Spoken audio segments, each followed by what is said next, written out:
Even the Sybarites couldn't have wanted this, a rolling luxury palace, trimmed from massaging seats to ceiling in sumptuous leather, able to reaching 100 miles per hour in mere 11.1 seconds, all with a low, affordable of. Fine, it costs as much as being a house. But with features genuinely, who will complain? In truth, it's not all Range Rover is really as opulent, or you wish the model simply named supercharged. But perhaps the lower, V6 powered rungs around the Range Rover ladder continue to be undeniably luxe: leather seats, real wood trim, as well as a glossy, feature-rich infotainment system as standard. And while they don't have the mystique because of the upper trim's burbling V8 engine and reclining rear seats, they have the instantly recognizable face and tapered rear profile that practically everybody is able to identify to be a status symbol. It's rare for form, function, and image to mesh this well. Highs a rolling Rolex, extremely luxurious, competent powertrains. Lows boat-like handling, awkwardly shaped interior cubbies, absurdly pricey. Verdict for actual royalty or individuals who aspire to the lifestyle: there's nothing comparable to a Range. What's new for 2017? For 2017, Land Rover adds one new model towards the Range Rover lineup, plus several components of active safety equipment. The new trim is dubbed SV Autobiography Dynamic, and it's a short wheelbase read, regular version on the existing long wheelbase SV Autobiography. It's packed with high luxury equipment and features tuning from Jaguar Land Rover Special Vehicle Operations Department, such as a sporty yet still luxurious suspension which uses active anti-roll bars and adaptive dampers. The new InControl Touch Pro infotainment strategy is standard through the lineup, along with a driver attention monitor, blind spot monitoring, and traffic sign recognition system that will adjust the vehicle's speed to fit posted speed limits are available. Trims and options we'd choose: there's no wrong choice when purchasing a Range Rover. The right decision may come down to your specific needs. For those hankering for the full-size Land Rover but lacking the cost to support the harder extravagant fittings within upper trim levels, the supercharged entry-level V6 model can do fine. Buyers using a distaste for gas guzzlers must look into the diesel model. For our part, we'd pick the $104,890 Range Rover Supercharged, which consists of thumping 510 horsepower V8 as well as a few luxury touches that aren't within base models.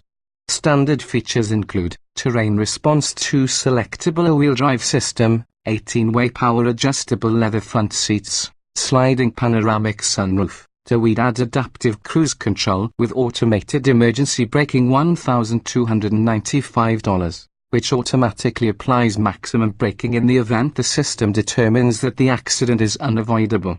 We'd add the 22-way power adjustable massaging front seats, wouldn't you? Which can be part of the $2,900 package that adds heating and ventilation to both rows of seating. A long wheelbase version on the supercharged model adds 7 more inches of rear seat legroom and may be starting at $109,890. The Range Rover has 3 basic powertrain lineups, each which consists of own group of strengths and weaknesses. The diesel engine is frugal but underpowered, the V8 is lusty but inefficient, and also the V6 sits somewhere between. Every Range Rover comes standard that has a selectable all-wheel drive system as well as an 8-speed automatic transmission. Entry-level models are powered using a 340 horsepower supercharged V6 tuned up to 380 horsepower from the HSE trim.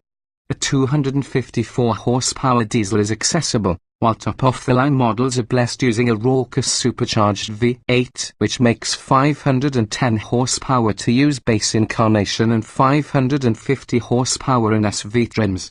We don't have recent test numbers for just a Range Rover together with the standard supercharged V6 engine. The diesel range we tested in 2016 delivered passable acceleration times, but lazy and gear passing managed to make it hard to take away from traffic for the highway.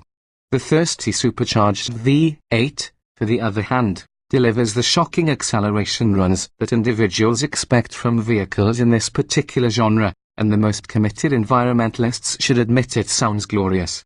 Test results. Acceleration. Tow ratings compared. The Range Rover can tow 7,716 pounds, however, if maximum towing is the main concern, the Cadillac Escalade may be the ticket. Of the Range Rover's 3 basic powertrains, merely one approaches genuine efficiency. That's not saying that the other medication is unusually inefficient. However, when big engines pair having a heavy vehicle, expect frequent trips for the pump. It's no surprise the Range Rover's 254 horsepower turbodiesel V6 is one of the most efficient power plant, rated with the EPA at 22 miles per gallon inside city and 28 miles per gallon for the highway. There aren't a number of other diesel-powered vehicles on this class, but those numbers squeeze Range Rover in close company using the plug-in hybrid Volvo XC90, which starts at about $18,000 below the least expensive range, along with no way competes by it in status. The Range Rover's gas engines are a reduced amount of efficient compared to the diesel.